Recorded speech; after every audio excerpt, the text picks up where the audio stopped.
உண்மையிலே சொல்ல போனோம்னா அவருக்கு வந்து வயசு திரும்பி தான் போடணும், 37 வயசு தான்ங்கிற மாதிரி தான் அவருக்குள்ள எல்லாத்தையும் நினைக்கிறாரு.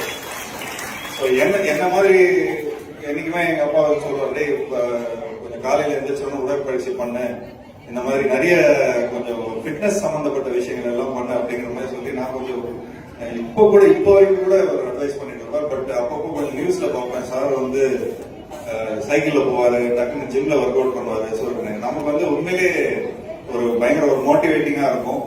ஸோ நிச்சயமா இன்னும் மேலும் மேலும் இன்னும் இன்னும் இந்த மாதிரி நிறைய ஃபங்க்ஷன்ல வந்து நான் கலந்துக்கிறதுல ரொம்ப ரொம்ப சந்தோஷப்படுறேன். அண்ட் இன்னொரு ஒரு சின்ன ஒரு சீக்ரெட் சொல்லிக்கிறேன். ஆக்சுவலி ஐயா வந்து என்னோட SMS படம் பார்த்திருக்காரு. ஆக்சுவலி என்னோட SMS படம் பார்த்துட்டு ரொம்ப நல்லா ரசிச்சிருக்காரு. ரசிச்சதுக்கு அப்புறம் தான் அவர் என்ன சொல்லியிருக்காருன்னா, இந்த டைரக்டர் வச்சு உதய சார் வச்சு பண்ணா ரொம்ப நல்லா இருக்கும் அப்படின்னு சொல்லியிருப்பாரு.